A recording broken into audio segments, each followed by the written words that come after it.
Sino po ang mami nyo? Si Madam Auring po. Anak po kayo? Opo. Ito yung panahon pa po ng Miss Universe na ginagamit lang po niya ito sa mga Parang may pumapasok sa akin kapag events. Lumalaban din po ba siya sa mga espiritu, yung mga gano'n yun? Ikaw yun? Ako po yung pinapadala niya. Si Madam Auring hindi? Mana ko po yun sa tatay ko naman.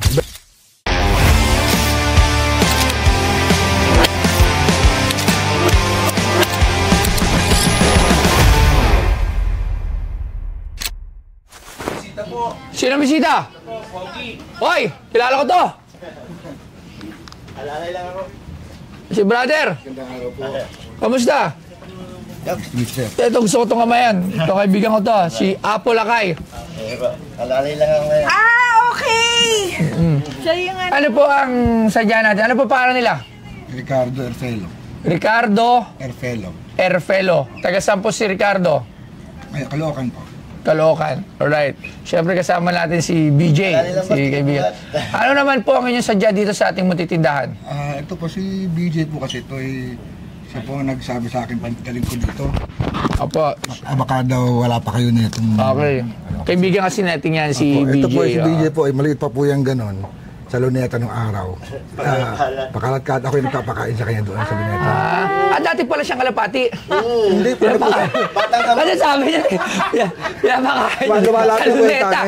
Sa luneta yung mga kalapati gumagano. Tapos Nangangalabit po siya kasi nung bata siya. So, ay nagtuturo po ako doon ng martial arts nung araw.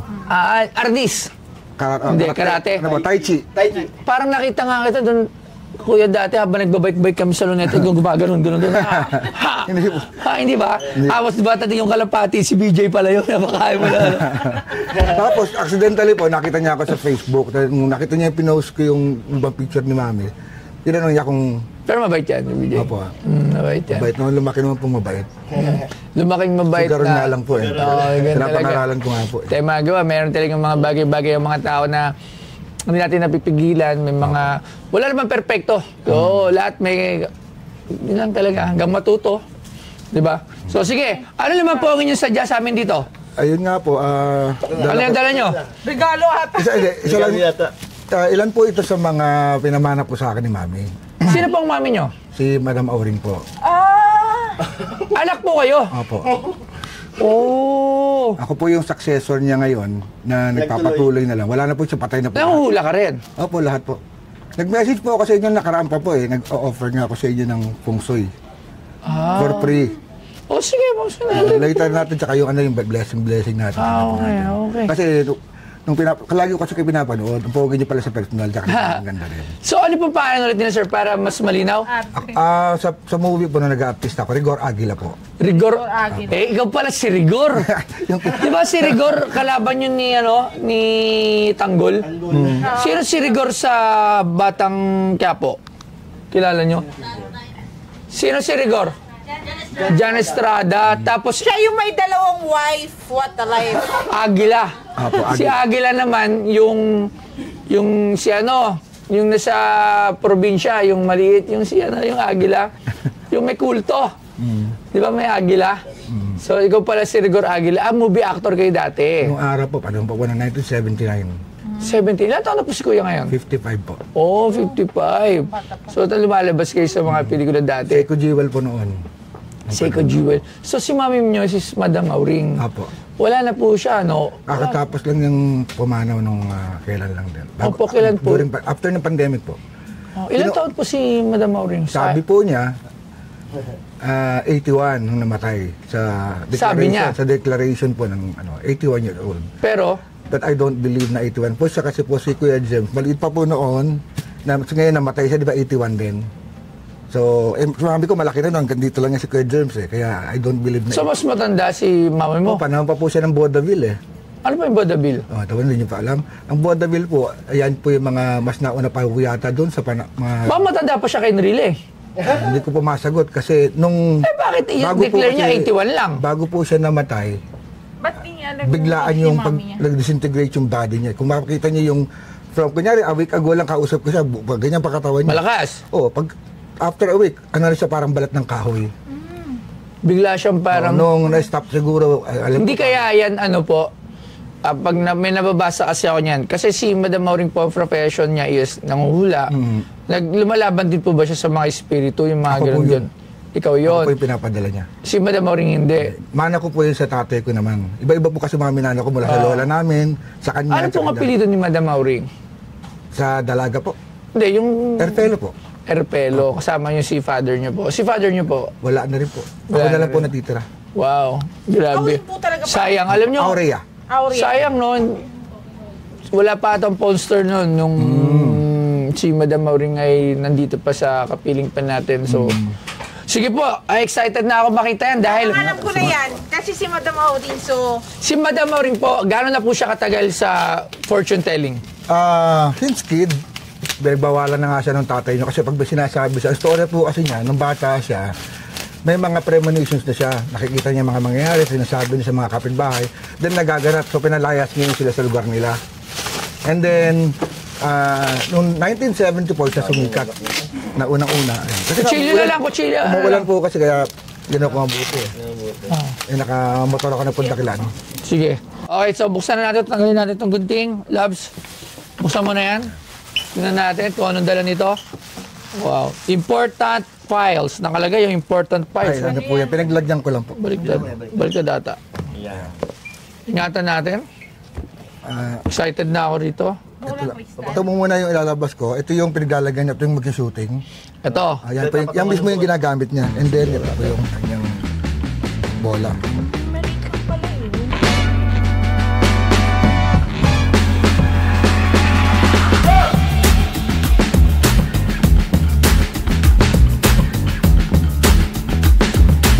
Si Aurea Elfero, nakilala bilang Madam Auring, ay isang manghuhula at artista. Nakakuha siya ng katanyagan sa pamamagitan ng wastong paghula sa panalo ni Amparo Muñoz noong 1974 sa Miss Universe at nang hinulaan ng American fortune teller na si Phyllis Burry na matatalo si Ali laban kay Joe Frazier. Ngunit tama ang hula ni Auring sa kanyang pagkapanalo sa Thrilla in Manila. Nakuha niya ang palayaw na Madam Auring mula kay Ali. Ang kanyang mga hula ay nakapukaw sa atensyon ng mga kilalang tao, kabilang na si Imelda Marcos at mga aktor sa Hollywood. Gamit ang kaniyang bolang kristal, gumawa rin siya ng mga hula tungkol sa mga kaganapang pampulitika at kilalang tao sa Pilipinas. At ang item na binibenta sa Pinoy Pawn Stars ay ang crystal ball ni Madam Auring. Hindi, isa lang po ito. Doon sa, dalawa po yan eh. Okay. Ito po yung dinala ko sa inyo. Ito po yung pinakamaganda sa kanilang dalawa. Kasi yung isang malaki po, yun yung latest. Ito yung panahon pa po ng Miss Universe na ginamit. Ginagamit lang po niya ito sa mga Parang may pumapasok sa akin events. Kay Ali. Ito yung ginamit niya kay Muhammad Ali, sa mga presidente ng Pilipinas, Navarrete, at sa mga tycoons po. Pero yung isang bolang kristal, that is for other customers po, regular customers. Alam ko bawal yan eh. Bawal kang gumamang ganun pag hindi kayo. Hindi ko siyente. Bakit? Ewan ko, nabasa ko lang. Well, Hindi, ito. nakita ko naman po kayo sa TV. Basta May mga ano kayo, may mga good aura kayo, kaya pwede po. Bawal po ba yun? Okay. So, hintay lang muna. Sige. Po. Yung iba hindi natin ibibenta. Ano ba ang ibibenta natin? Ito lang po muna. Ito, tabi mo lang to. Kasi ang bala ko po, ang totoo po niya kasi sir. Pwede ba isang set na? Papaliwanag ko po muna sir. Sige, sige. Ang totoo po niyan, ang mami ko sa daddy ko, mga katulad niyo, philanthropist. No? So kaya ko lang naman talaga siya i-dispose kung sakali man. Wala naman natin, wala naman pong value to eh. Wala siyang katapat na value. Dahil legendary po si mami, wala naman po ibang Madam Auring sa buong mundo. Well known naman po siya. So gusto ko pagpatuloy yung napagsimula ni mami na pagtulong sa mga tao. So doon, lahat kami, buong pamilya, bumagsak na rin kami after ng pandemic, down na kami lahat. So I want to push to, kasi meron kaming project in Bicol na gusto namin tulungan sila magkaroon ng patubig. Yung mga batang bumababa sa bundok, pagbalik, naghahasa na. So, Mga IP ba yan? Mga indigenous people yan? Ay, sagot na yan ni Pinoy ako.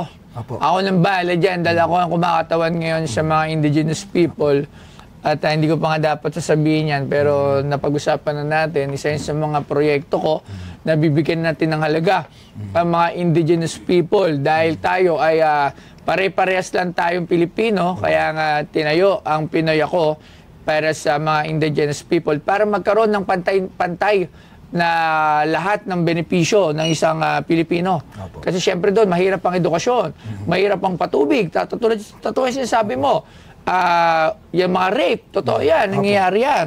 At piti ang pagtingin ng mga tao, kumbaga hindi pantay kasi nga malalayo sila, hindi sila nakakaabot sa mga ayuda at kung ano-ano pa man dahil nga sobrang layo ng mga katutubo na yan. Plus, yun pa yung mga lupa na tinatayo nila, kinatitirikan ng kanilang mga bahay, hindi pa yan malamang sa kanila. At may posibilidad na kunin yan in the near future. So, isa din yan sa mga proyekto na talagang aming tututukan ngayon, ang pangalagaan ang mga indigenous people. So, sakto-sakto pala yung adikain. Actually po, may mga natabi na kami mga gamit. So, kinukulang lang kami para matuloy namin. Tsaka sa Africa, kasi we're planning to go to Africa. Pati tulong na ilapit namin sa government.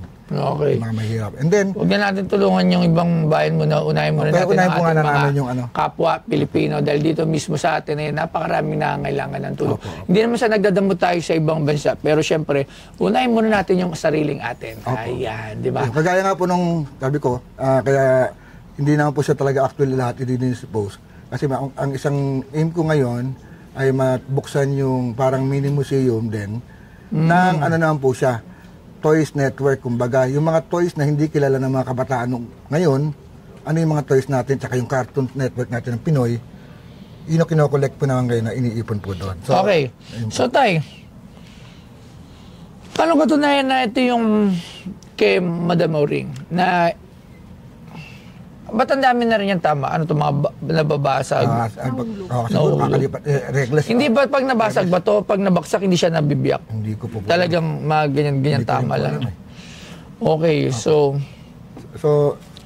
ano ang proof na ito ang ating bola crystal? Ito po ang... Kasi kailangan ito, may malaman natin, di ba? Ito po yung kay Mami galing yan. Nabubuhay pa siya nito. Pero malaki to. Sa Circle C pa yan. Hindi, ito po yung malaki. Ayun, maliit. Ayun. Ito po yung malaki. Ito yan, oh. Ito po yan. Ito po ako, sir, para ano, ma-distinguish niyo pa na anak po niya ako.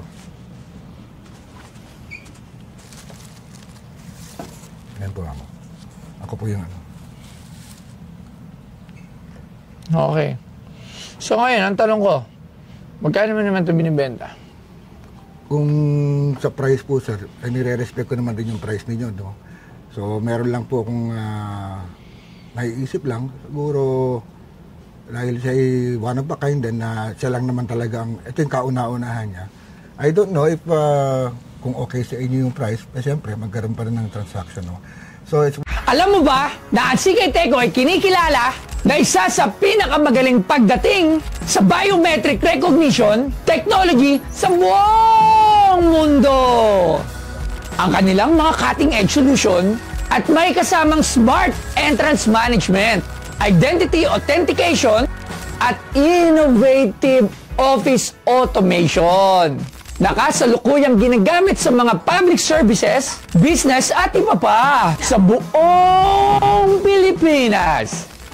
Sa CK Teco, walang kapantay ang safety na kaya nilang i-provide dahil sa kanilang top-notch security, convenience at efficiency. At mas mapapadali ang pagmamanage ng inyong security operation. Lagi niyong tatandaan na sa CK Teco ang future ng smart security dito sa Pilipinas. Lagi niyong tatandaan. Si Toy Tumamen, geng. 100, At least okay lahat ng price kasi sa inyo naman yan. Wala. 100 po, K. 100K. US dollars po. 100k US dollars. Nagulat naman ako doon. Akala ko 100k. Sabi ko, malapit na sa katotohanan to. Mabibili ko na to. Pero 100k US dollars. So, 100k US dollars. Yan yun. 100K times 50, magkano ba ang palitan ngayon? Ang 10 kasi, 500. So, 5 million. 5 million. Nasa 5.5 something. Kung 55. Hindi ko rin po alam ang rate ngayon. So, 5.8 million. Pagin mo ng 5 million, gano'n? I know the price is... Wow. Hindi, for others, they think that is... overpriced. Overpriced, but there's no such price. Yes, wala talaga kasi. Gusto ko lang naman po kasing mai-push yung project ni Mami tsaka yung ano. So, yung gandling, oh. Opo. Ayan po ako, sir. Yan si FBR. Nung panahon po na tumatakbo po. Sana, ngayon, ang gumagayos sa kanya, di ba sila Madami na. Hindi ko na Madami. nababanggitin yung may mga, di ba? Alright. Pero syempre, Madam Auring pa rin yung isa sa talagang kilala na showbiz. Kasi inula niya malimit mga showbiz. At saka po yung history po niya, pwede po naman siya i-prove ni kauna-unang nag-interview sa kanya si Ma'am Julie Abdasa kung kilala niya pong contact niya o kaya si Corina Sanchez o kaya si Vicky Mar. Lahat po naman sila nakita na rin ako. Wow. Saka ito nakita nila in person po ito. May kapatid po yung kasama kaya lang nandito po sa loob. Aling kapatid, na bola? Dito ba, nabasa niyo po ba yung kasama dyan na ito po ay kasabay na to yung tarot card niya. Tarot card, wow. Ginamit niya to nung panahon ng 1974. Pwede ba, hindi mo nibibenta yung tarot card? Hindi. Pwede, may mga ano po kasi akong bibigay in the future eh. Okay, so ito lang muna. Okay. Hindi po siya basta tarot card, sir. Alright. Ito kasi, kumbaga, ang dami ng spirits na pumasok dyan. Hindi naman, lahat po kasi sir na ng mga nagpapahula, di ba dito, ina-adapt namin lahat ng negative forces ninyo. So kami yung magke-carry nun, kami yung magkakasakit muna hanggang sa makarecover kami. So magki-cleansing din kami. Kaya siguro si Madam Auring biglang ganon. Siguro baka nagsama-sama na lahat nung Mga puwersa po. puwersa. Nalinis niya kaya parang bigla siyang siningil, no? Ganon, no? Okay, so dito tayo. Actually,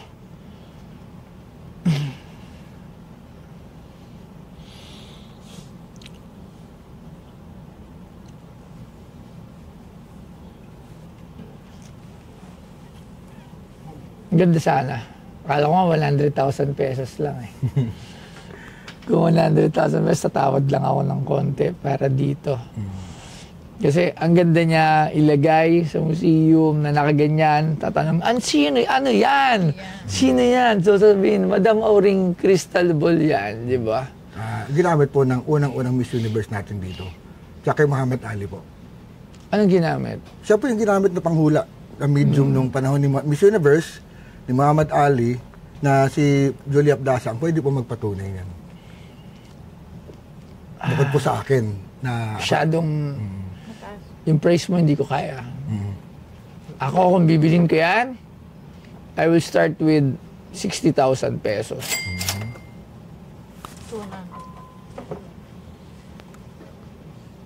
60? Pesos. Hindi dollars, ha? Masyadong mabigat. Ikaw, hanggang magkano sagad mo? Huwag na tayong mag-dollars, sa peso na tayo. Simulan mo sa 5 million pesos na asking mo. Pero maganda kasi eh. Ganda eh, no? Ang ganda lagyan ng table doon. Truth po talaga ito na... Oo naman. Hindi naman ako nagda-doubt. Tsaka, anak ka, hindi para sirain mo yung pinaghirapan ninyo. Hindi, piti siya. Kasi naging artista rin siya. Nagturo siya ng karate. So, pag nagtuturo ka ng ganyan, may disiplina yan sa sarili. May disiplina sa sarili. Libre po yung pagtuturo ka ng martial arts. Oo, kumbaga, hindi para manloko na sabihin na ito ay galing sa mama niya na hindi. Unang-una, wala na rin si Madam Auring para gamitin mo pa yung pangalan niya para sa sariling interest, di ba? Maski nung nag-artista lang po ako, nagagalit nga po ako, Mami, pagka sinasabi niyang, sabi mo anak kita, hindi ako gumagamit. Kaya hindi ako talaga Yes. Hanggang sa Dutch Entertainment, Master Showman, nandito po ako eh. 80,000 pesos. 500 po. Kasi, loves, Yun yung gusto ko mapanood eh, yung nagbubulong-bulong. Si BJ.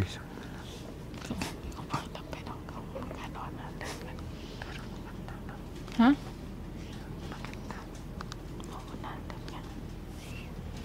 $90,000 pesos. 400?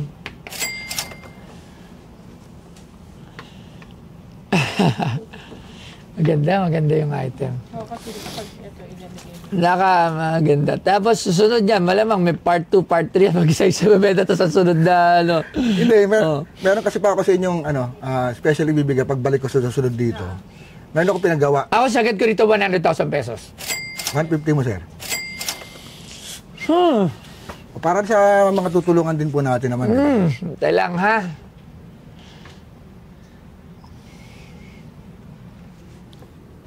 Tapos nabibigay ako sa iyong isang rito, item.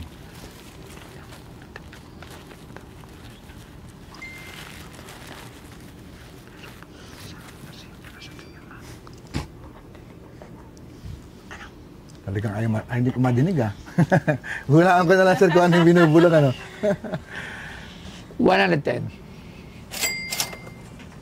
130. Sige na sir, para makatulong tayo sa mga ang dagdag ng gamit namin pambili.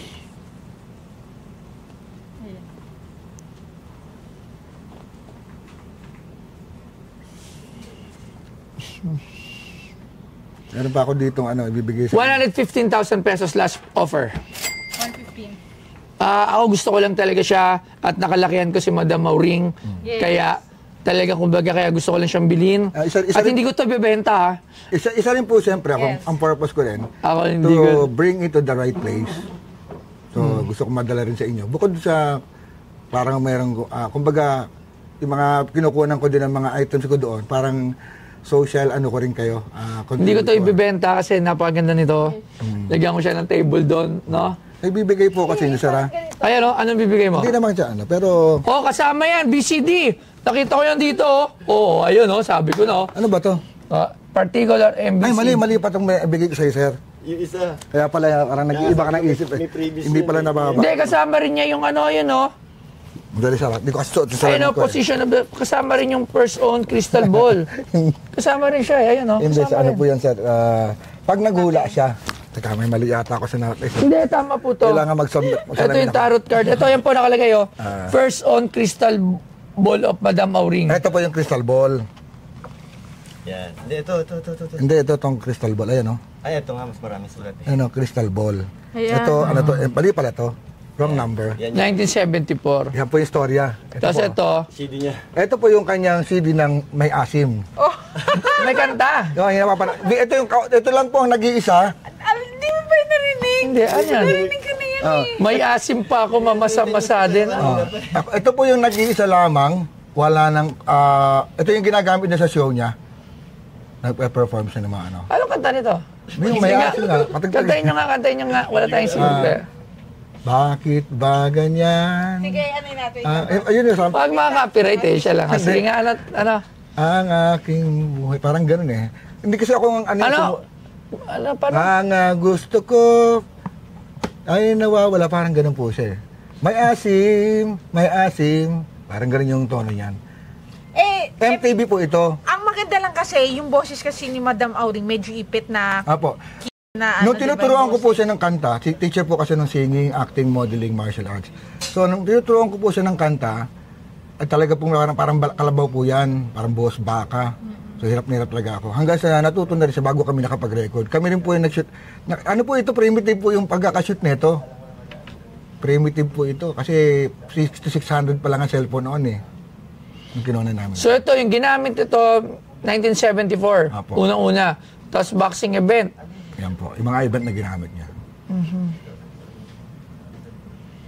Okay, so 115. Hanggang doon lang talaga ako. Okay. Okay tayo? Walang problema, sir. Maraming salamat, sir. Thank you very Maraming much. pleasure to meet you, sir, Gusto ko lang talaga to, kaya ako to binili. Hindi ko alam, Ito, pero ma'am. Sir, at least, Madam Mauring. Ito Ayun yung mga tarot card, ito yung dig. Oo. Yan ang Orosin. Ito yung tarot card niya kung titignan mo lang, sir. Wag na po Wag na. yung tarot. Karunungan ng dilim. Ay, hindi. Ayan ang mga Karunungan. orasyon ni mami. Alright, maraming salamat, sir. Sige po. Ako na si Madam Mauring. Perlas na bilog. Dapat lagay natin doon Turn over ko na sa inyo. Ganito. Huwag kang patulog-tulog. Halika, hulaan kita. Tatawagin natin syempre ang ating expert na si Boss Angelo. Hey! Bolang kristal din to, bolang kristal din. Eh, dalawa na yung bolang kristal! Na-meet ko rin kayo in person. Okay, sige, tara na. Tapos na tayo.